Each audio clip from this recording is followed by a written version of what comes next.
Hi YouTube. I hope to make this video really quick. This is a Gabbie Hanna video because I'm trying to understand why she like this. And first of all, if you don't know me, this is my channel where I post about my personal mental health journey and also whatever I want, which tends to be this YouTube drama stuff. So if you're into that, make sure you hit subscribe. And if you also click the notification bell, it makes it so that YouTube doesn't randomly unsubscribe you. And then make sure to like this video if you like it at the end. So I have been watching this Gabbie Hanna thing, and I also have like a bigger what is this person trying to do? Yeah, this is the dangers of filming while while driving, because weird people try to do weird things on the road. Like, what was that guy trying to do? Like, I don't like it when people try to pressure you to basically drive into oncoming traffic. I don't like that. Okay, so I'll tell you about my history with Gabbie, because I was never a fan. It's not like with Trisha Paytas, I actually was a fan at one point. With Gabbie Hanna, I was never actually a fan. I didn't realize she was that girl from Vine that did the those viral little "I'm your camp counselor," and then it like cuts to like super emo goth chick. But I just thought that's cool that she like this girl is like making money, and all those kids, like the David Dobrik and Eliza Koshy and Ali Cat and like all of those Vine kids, Logan Paul, all of them. I just thought it was cool that, you know, they're able to use their creativity and make money. Like, I just think that's cool. But I wasn't a fan of any of them. Like the Vine content did nothing for me. And then I saw that she was on YouTube. I'm like, that's cute. Again, never a fan. The story times, I just was never into the story times. I was too old. I think I was too old for it. I could see if I was 10. If I was 10 in middle school, I would so be into the story times. But because I was like older, I was just not interested. So I never got into Tana Mojo either. And then I started seeing drama, you know, like the rice gum thing and stuff like that. And I just didn't think it was serious. Like with the rice gum thing, it was like, okay, you got in his face and he broke your phone. You know, I'm glad he paid for the phone. You know, just apologize, kiss and make up, whatever. Like, I'm like, who cares? Not a big deal. And I just like freaking clockwork, like every quarter, like every 3 months, she was in another drama. And the Kenza Cosmetics, and I was just listening to how she handles being in drama. You know, with the Kenza Cosmetics, she said, well, these are brushes that you get for $1. You need to manage your expectations. I'm like, are you kidding me? You are pitching that these brushes are like top quality brushes and they're on sale. You know, when something is on sale, you don't expect the quality to go down. You expect it to be the same quality, just cheaper price for a promotion. I was like, that's not this girl. Yeah, there's something wrong with her. But it wasn't like, it was nothing ever, you know, like it wasn't a big deal. Like, I'm moving on mentally, like, okay, brushes. She responded to it like very foolishly. I'm moving on mentally. But with this whole and then more and more came out, and I'm like, oh, jeez Louise, this chick, this is a hot mess. This is a hot mess. But I never spoke on it because it just, I don't know, it just wasn't intriguing enough to me. She just sounded like this. Like, just whining all the time. It just sounded like little kids at play. I never took it seriously. And then I feel like my last straw was that Take Back the Night, whatever, that show, which I still haven't finished editing the little think piece I made on it to kind of make it all make sense. Because with all these people, like, she puts out her statement, then somebody else puts out their statement, and I just need somebody to make like a timeline of events, and I'm attempting to make a timeline of events for that. But that was my last straw. Well, honestly, my last straw was when Jessie Smiles came out with the edited phone call footage, and I heard Gabbie say, basically, you need to apologize to me. And I was like, I am thoroughly 100% done. Like, any positive feelings I had for this chick has flown out the window. And then I'm listening to the Take Back the Night. I'm like, that is the point where it went just from, this girl is probably not a good person, to, this girl is one of those people. Yeah, I'm calling her a girl. I'm not calling her a woman because she doesn't behave like one. Like, I refuse to believe this is my age mate. Like, I refuse to believe that we would be classmates or something. I refer to her like a girl because it's like, she just very immature. That how she talked about that Take Back the Night thing, it showed me that, because there are people who are bad people and they know they're bad people. An example to me would be what's his face, Jake Paul. He strikes me as somebody who is a bad person, but he also knows that about himself. There's self-awareness. That's the word. Self-awareness, okay? And I kind of feel like people like people who have self-awareness, even if they're not good people. Donald Trump is another example. Donald Trump knows he's not he knows he's not a kind person. He knows that. And I feel like there's an audience, there are people who they like that about him. They admire that they like that he knows he's not good and he's self-aware about it, and he stays in that like jerk lane. Like, there's people who admire, they like that. And I think there's people who can I don't want to say forgive, but like, things can make sense to you when somebody has self-awareness. When somebody doesn't have self-awareness, when they lack self-awareness, you are just left feeling so, like, you feel like you're out of your mind.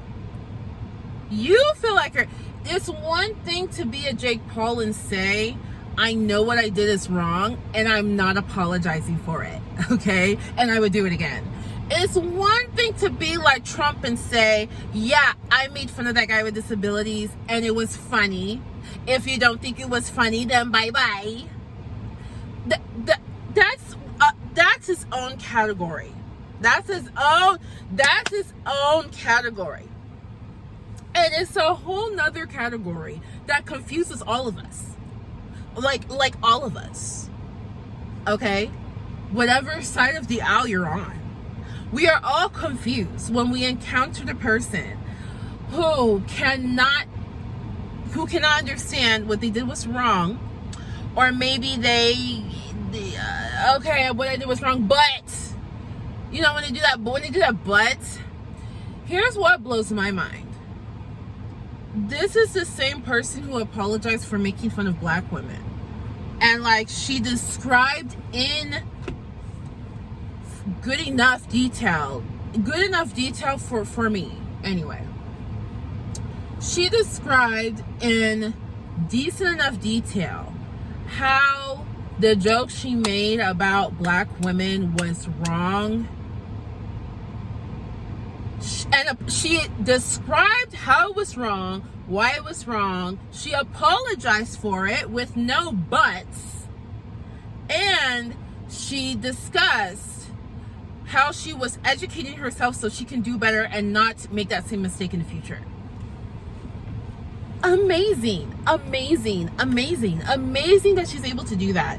How in the world is she unable to do that with all these other issues.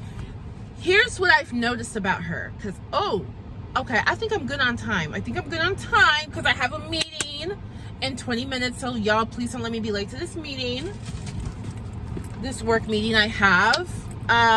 Side note, I'm just super proud of myself because I got my work done. I went to the gym. Like, I'm excited for myself. Anyways, here's what I've noticed about Gabbie. Trisha Paytas has almost the same thing. I feel like Trisha Paytas is a notch above Gabbie. Why? Because Trisha Paytas is able to have moments of self-awareness. Okay?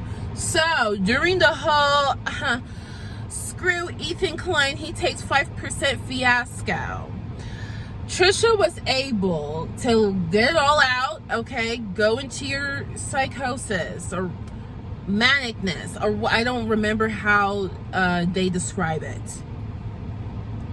But Trisha was able to get into it, go speak to her therapist, parse through the events, and then also watch Hanna and realize, and then see all the comments of everyone like, you're Gabbie Habba, you're Gabbie Habba, you're Ganny Habba. But she's able to see all those comments and say, oh my gosh, I have self-awareness to how my behavior is just like Hanna, and I see Hanna as a dangerous person. Therefore, my actions are also dangerous. I need to change. I need to reevaluate. That is why Trisha is above Gabbie. Gabbie doesn't have that. Y'all, I don't know if you just peeked who I'm going. Woo!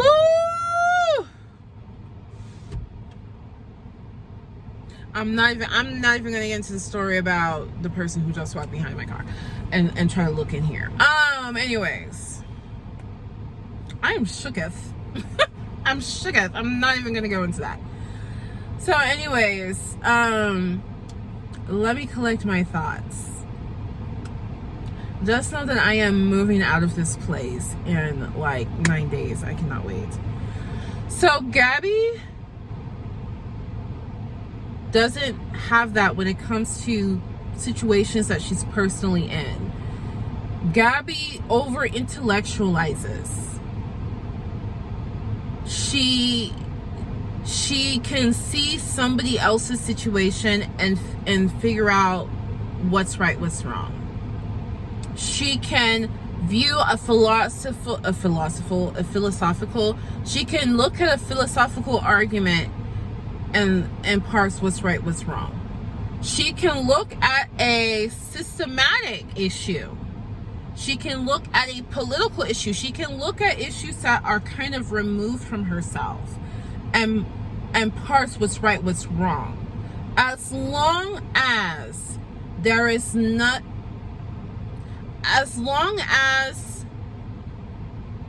there doesn't have to be much confrontation of herself and her character, she's able to parse. Once she has to question her own character, she short circuits. She can't handle it. And I don't know why I don't know enough about her or her family. I know there was some drama with her family because her sisters drew pictures in her poetry, and then they released like, this is what our family was like. It's been toxic since the day we were born. I didn't get into all that. I just don't find it that interesting. So I don't know. Maybe there's some clues. So if you know about the family dynamic, maybe you can leave some clues below. I don't have any theory on why she's like this, but she is. She would like to say it's because of ADHD, and particularly the part of ADHD that she thinks is responsible for her bad behavior is the rejection sensitivity. Yeah, I have ADHD, and like any other mental health issue, it can present in different ways, but there are underlying causes and underlying symptoms that tend to appear a lot of the time for many of us. So I definitely had the rejection sensitivity, especially when I was a child. I would cry in school. I would cry when I didn't get picked at dodgeball. I would cry when I'm not understanding the math equation. The teacher doesn't want to explain to me. Like I really, really had that as a child. As an adult, how it manifests itself, I don't know. I mean, this is just me personally. I just feel like I feel like I experienced rejection in a similar way to other people, but I might ruminate on it more. I tend to ruminate on the rejection more when I know it's my fault. Like when I know I messed up. You know, I don't know. I have guilt. I have guilt issues. Like I have a lot of anxiety as well, and it comes from feeling guilty. So I don't know. That's why I have a therapy session tomorrow. Like, you know, you just deal with your own stuff so you can feel good in life and be productive.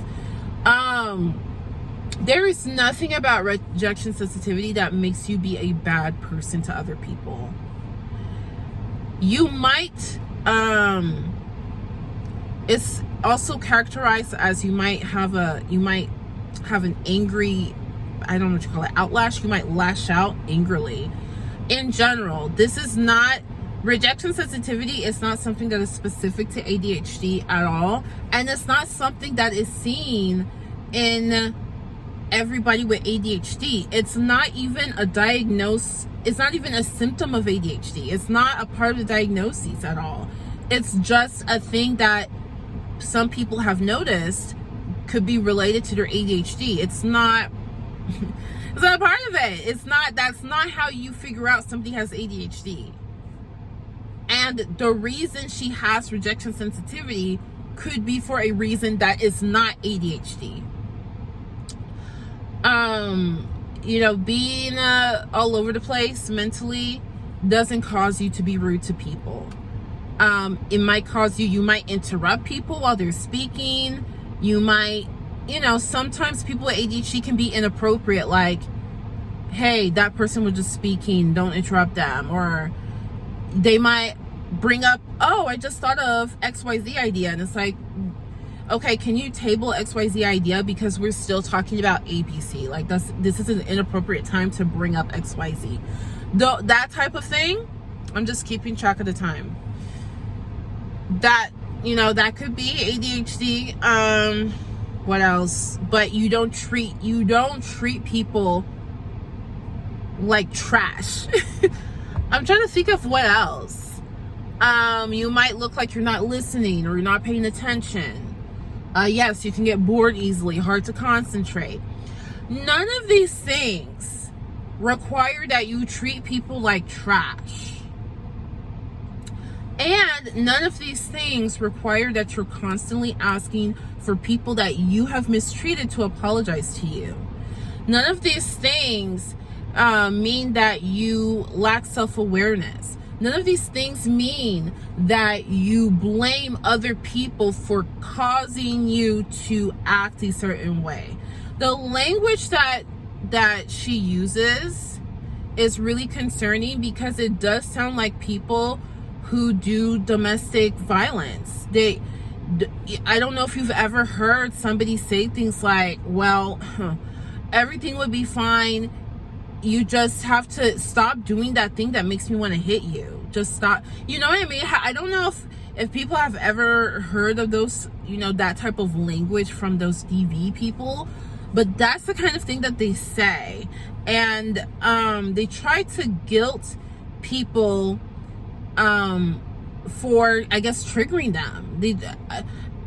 And the thing is, you know, it's one thing to be triggered and lash out in a way that doesn't have to affect other people. Trisha Paytas walks off the set of Frenemies. Okay, fine. You know, like, it's one thing to be triggered and you have your own reaction, and it's another thing to be triggered and take that out on the person who triggered you, knowing that the trigger is a reasonable thing in reasonable life. if you get what I'm saying. So I'm just kind of speaking out my thoughts. Gabbie Hanna lacks self-awareness, which is how she's even able to be like this with a straight face. And it's hard to understand people who lack that amount of self-awareness. It's hard to understand. It is really difficult to understand. I've also noticed that people like that, it takes them a really, really long time to improve. It takes them a long time. Sometimes they may not ever improve. And you might just have to accept that that's how this person is. Like, you just have to accept it. And now what is happening is Gabbie Hanna has shown herself to literally the world, which is good.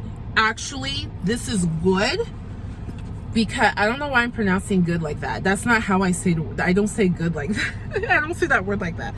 But this is good because now people can see who she is and choose if they're willing to walk that line.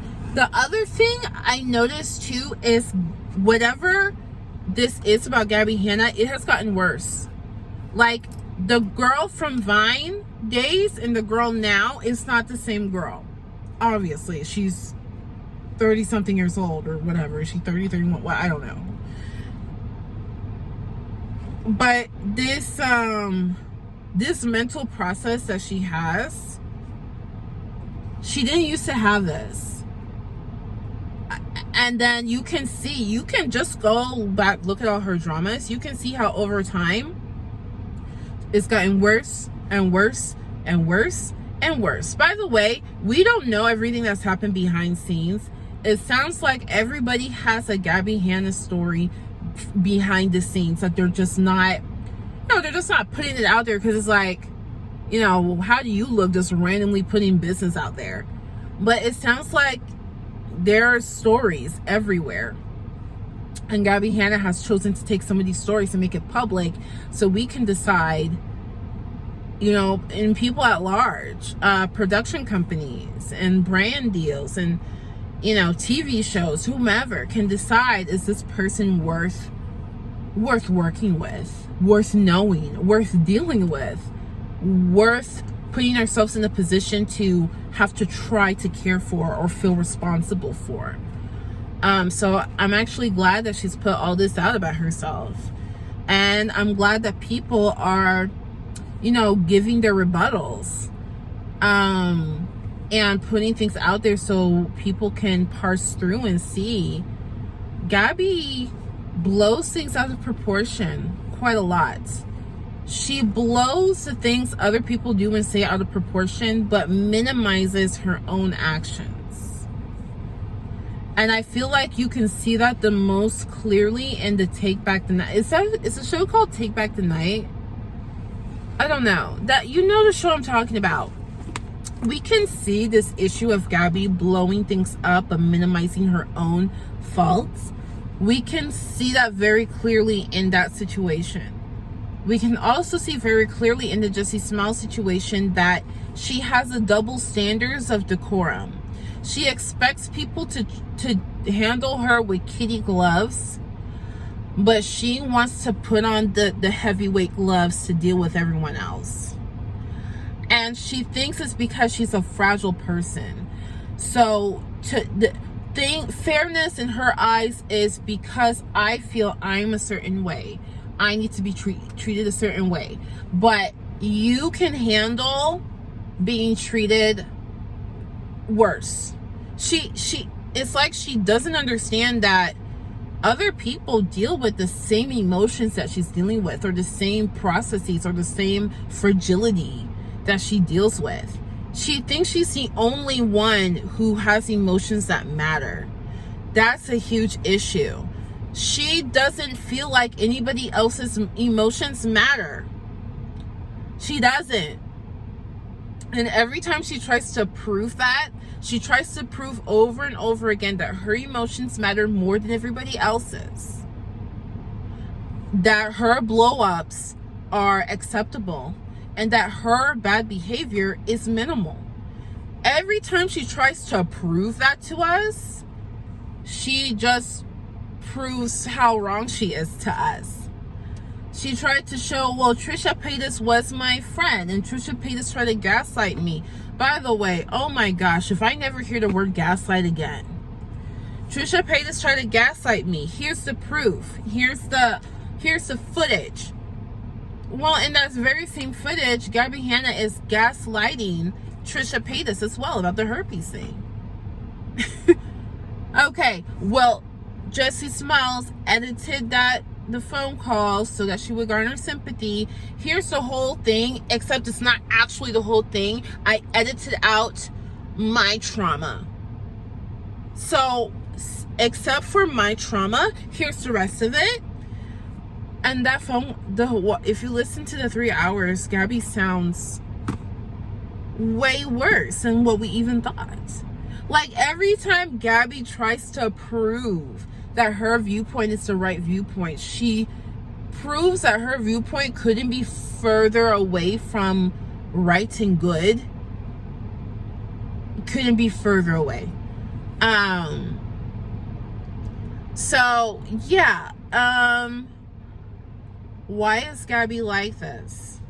I don't know, but I hope I explained from my point of view some things that I've noticed. Put it together, put your own theories together. Why do we care to put this together?